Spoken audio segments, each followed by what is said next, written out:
غور سے سن لیں، غوث پاک رضی اللہ تعالیٰ عنہ کی زندگی میں ایک موڑ ایسا آیا، اور شاید میں نے بھی کبھی کئی مرتبہ اس طرح سوچا ہے، میں کمپیئر نہیں کر رہا ہوں، لیکن سنیں حالات کو دیکھ کر کے غوث پاک نے جنگل کا رخ اختیار کر لیا۔ کیا لینا دینا ہے اس دنیا سے؟ اور آپ خود فرماتے ہیں کہ میرے دل میں یہ ارادہ تھا، نہ میرا ارادہ ہوا جنگل میں ایسی جگہ رہوں کہ نہ مجھے مخلوق دیکھے اور نہ میں مخلوق کو دیکھوں، عبادت میں ایسے مصروف ہو جاؤں۔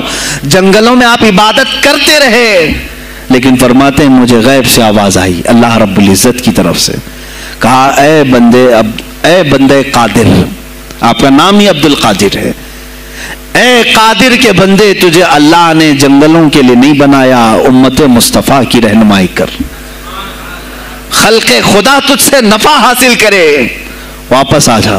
غوث پاک فرماتے ہیں میرا ارادہ تو تھا کہ میں اپنی زندگی اللہ کی یاد میں فنا کر دوں، لیکن میں شہر صرف اس لیے واپس آیا کہ جنگل میں صرف میری اصلاح ہو سکتی ہے، شہر میں پوری امت کی اصلاح ہو سکتی ہے۔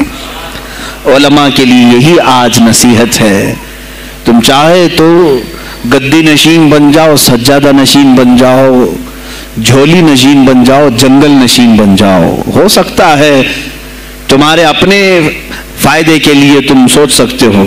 میں نے ابھی یہ کہا میرے دل میں ارادہ تھا کہ گوشہ نشین ہو کر کے اپنی عبادت کریں، اپنی آخرت کی فکر کریں، نہیں، علماء کو اللہ تعالیٰ نے علم عطا کیا ہے امت مصطفیٰ کی رہنمائی کے لیے، یہ امانت ہے، چاہیں تو بھی چھپ نہ سکیں۔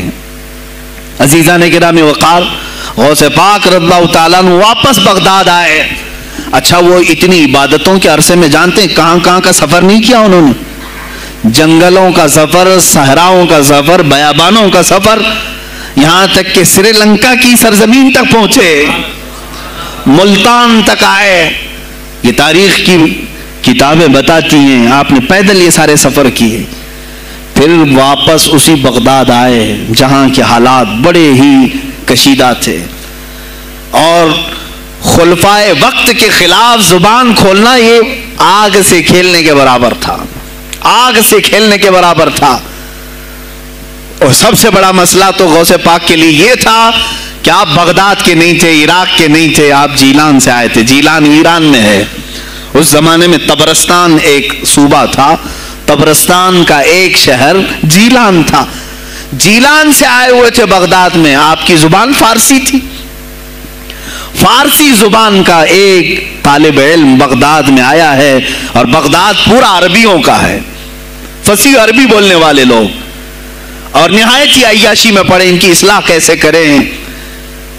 دل میں بار بار یہ احساس ہوتا، غوث پاک فرماتے میری زبان فارسی تھی اور ان کی زبان عربی ہے، میں ان سے خطاب کیسے کروں، ان کو اصلاح کے راستے پر کیسے لاؤں؟ بار بار سوچتے تھے، لیکن دل میں ایک درد ہوتا تھا کہ امت مصطفیٰ کو اس حال میں میں نہیں چھوڑنا چاہتا۔ ایک دن ایک مسجد میں غمگین حالت میں سوئے، ظہر کا وقت تھا، نماز پڑھ کر کے آپ آرام کر رہے ہیں، اور جیسی آنکھ بند ہوئی سرور کائنات صلی اللہ علیہ وسلم تشریف لائے۔ پوچھا عبد القادر کیوں غمگین ہے میرے بیٹے؟ کہا کہ یا رسول اللہ صلی اللہ علیہ وسلم زبان میری اجمی ہے، فارسی، میں عربیوں کے بیچ بیٹھا ہوں، اصلاح کرنے کی کوشش کرتا ہوں، لیکن مجھے یہ اجمی سمجھیں گے۔ اللہ کے نبی صلی اللہ علیہ وسلم نے فرمایا تو اپنا منہ کھول۔ آپ نے منہ کھولا، حضور پاک نے اپنا لعاب پاک ڈالا، دوسری بار ڈالا، تیسری بار ڈالا، چوتھی بار ڈالا، پانچویں، چھٹی، 7 مرتبہ حضور پاک نے اپنا لعاب پاک دیا اور کہا عبد القادر اب اٹھ اور بیان کر۔ فرماتے ہیں خواب میں نے حضور اکرم صلی اللہ علیہ وسلم کا لعاب پاک لیا، تھوڑی ہی دیر گزری تھی، میرے خواب میں ہی میرے جد کریم مولا کائنات علی مرتضیٰ تشریف لائے۔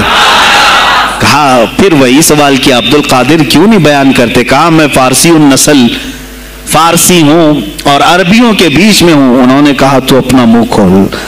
باب العلم، باب مدینۃ العلم، علی کرم اللہ وجہہ الکریم اپنا لعاب پاک ڈالتے ہیں، 1 بار 2 بار 3 بار 4 بار 5 بار 6 بار بس کیا۔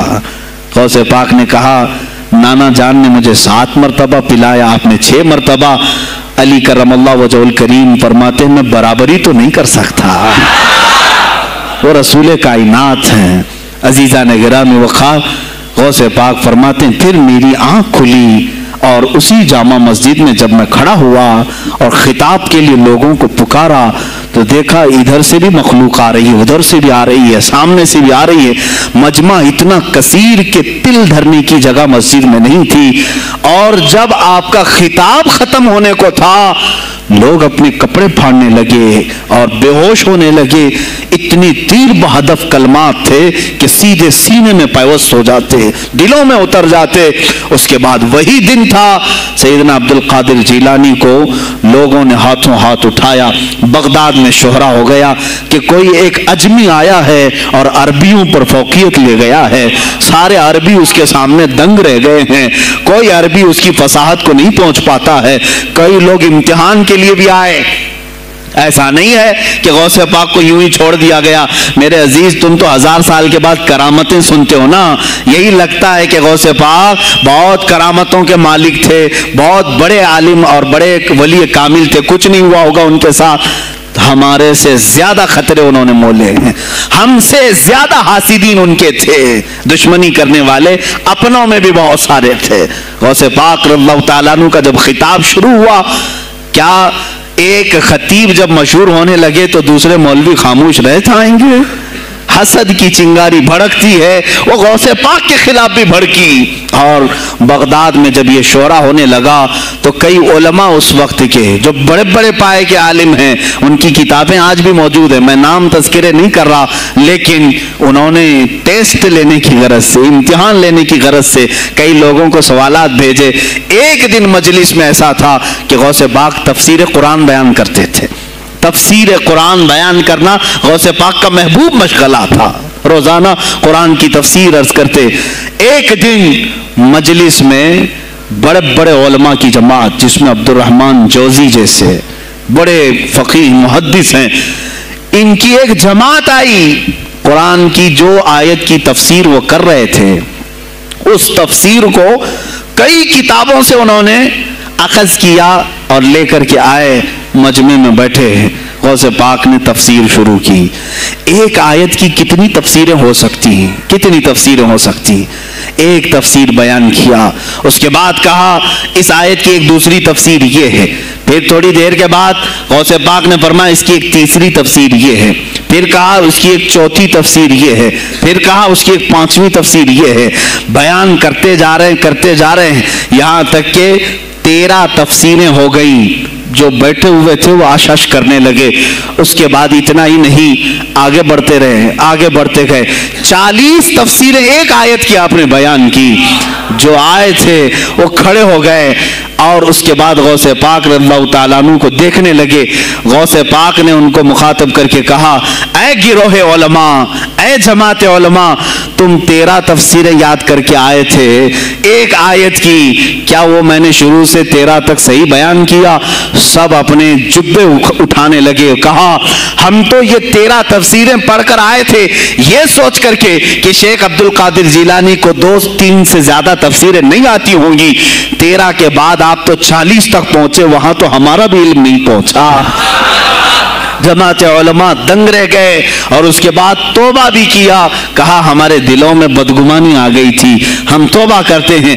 غوث پاک رضی اللہ تعالیٰ عنہ ایک اور مجمع ایسا ہے کہ اس میں 40 کے قریب علماء ہے، سوالات الگ الگ لے کر کے پھنسائیں گے کسی طرح سے ان کو، ڈیفیکلٹ سوالات لے کر کے۔ ایک بات یاد رکھنا، مشکات شریف کی حدیث ہے، جس نے علم اس لیے حاصل کیا کہ کسی عالم کو نیچا دکھا دوں، اسے پھنسا دوں سوال کر کے، حضور فرماتے ہیں قیامت کے دن اسے آگ کی بیڑیاں پہنائی جائیں گی، اس کی زبان کو آگ کی کینچی سے کھینچا جائے گا۔ اس لیے علم حاصل مت کرو، کسی کو نیچا دکھانا، کسی کو بیوقوف بنانا۔ ایک کتاب کہیں سے پڑھ کر کے آئے، مولانا کے پیچھے پڑ گئے، یہ بتاؤ صحیح ہے کہ نہیں ہے؟ پھر اگر اس مولانا صاحب کی دماغ میں اس وقت وہ مسئلہ نہیں تھا، انہوں نے کہا نہیں معلوم، تو آپ کو لگا کہ ہاں میرے سے زیادہ تو ان کو بھی نہیں معلوم۔ تم نے تو ایک ہی چیز حل کر کے ان کے سامنے پیش کی ہے۔ عزیزان گرامی، اس طرح کی چیزیں ہرگز نہ کریں، یہ بہت بڑا گناہ ہے مغالطے میں ڈالنا۔ غوث پاک رضی اللہ تعالیٰ عنہ ایک جماعت سے خطاب کر رہے ہیں، 40 علماء آئے، الگ الگ سوالات نوٹ کر کے، میں یہ پوچھوں گا، تم یہ پوچھنا، تم یہ پوچھنا۔ غوث پاک رضی اللہ تعالیٰ عنہ نے اپنا خطاب کیا اور سوالات کے لیے اس دن محفل کا وقت ہی نہیں دیا، کہا آج سوالات کوئی نہیں کرے گا۔ وہ لوگ تو سوالات لے کر کے آئے تھے، سب مجمع میں خطاب کے بعد جس کو جو پوچھنا ہے آپ کہتے ہیں کہ پوچھ لو، اس دن کا کوئی نہیں پوچھے گا، آؤ صرف مصافحہ کر کے جاؤ، آؤ صرف مصافحہ کر کے جاؤ۔ تو یہ جو علماء کی جماعت تھی ان کو بلایا، ایک آتے ان کو سینے سے سینہ لگاتے اور کہتے تیرا یہ سوال تھا، اس کا یہ جواب ہے۔ دوسرا آتا اس سے کہتے تو یہ گھر سے سوچ کے آیا تھا، تیرا سوال یہ ہے، اس کا جواب یہ ہے۔ اس طرح 40 سے مصافحہ کیا، معانقہ کیا، ان کے سوالات کے پوچھنے سے پہلے جوابات بھی دے دیے، اور اس کے بعد کہا کیا ہے گروہ علماء، تم سوال کرتے اور میں جواب دیتا تو عبد القادر کی کیا اس میں خصوصیت تھی؟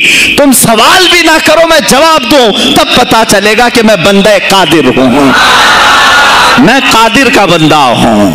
تم نے سوال بھی نہیں کیا اور میں جواب دوں تو تمہیں احساس ہوگا کہ میں قادر کا بندہ ہوں۔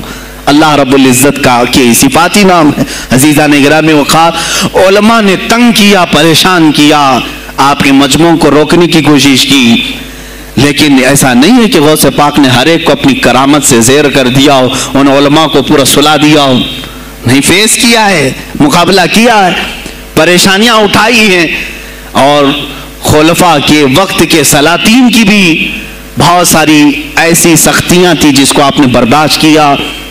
کئی لوگوں نے آپ پر پابندیاں لگانے کی کوشش کی تھی، یہ تو سرکار غوث پاک کی استقامت تھی کہ آپ جمے رہے۔ اور سب سے بڑا کام آپ کا کیا تھا معلوم؟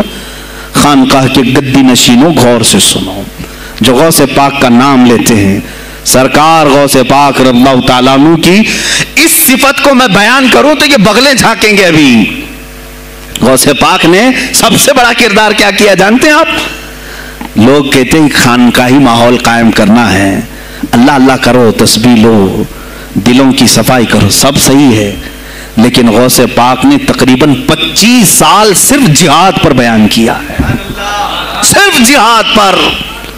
کہا کہ اے گروہ مسلمین، تم پر اللہ نے ذلت مسلط کر دی ہے، اس لیے کہ تم نے کوششیں ترک کر دی ہیں، حکومتوں کو صحیح کرنے کے لیے آپ نے باغ ڈور سنبھال لی تھی۔ غوث پاک جب بیان کرتے ممبر سے تو وقت کا جو تخت تھا وہ بھی ہلنے لگ جاتا تھا۔ خلیفہ مستنجد باللہ، اس زمانے کا خلیفہ ہے، اور تنگ آ گیا غوث پاک کے پاس جب وہ بیان کرتے اور ان کی عیاشیاں کھول کھول کر کے ذکر کرتے تو لوگوں میں اب احساس جاگنے لگا، کوئی تو اللہ والا آیا ہے جو نظام خداوندی قائم کرنے کی بات کر رہا ہے، نظام مصطفیٰ قائم کرنے کی بات کر رہا ہے۔ بغداد کی یہ حالات جب ہونے لگے، میرے عزیزو، سلطان الاولیاء غوث پاک کی ہی شہ پر جانتے ہیں صلاح الدین ایوبی جیسا ایک مرد مجاہد پیدا ہوا ہے۔ یہ آپ کی تحریک تھی، غوث پاک کی تحریک تھی کہ جب بازنطینی عیسائیوں سے آپ نے اپنی پوری امت کو آگاہ کیا کہ تم سو رہے ہو، تم اپنی عیاشیوں میں ہو، تم اپنے نشے میں ہو، تمہارا دشمن تاک میں لگا ہے، گھات لگا کر کے بیٹھا ہے۔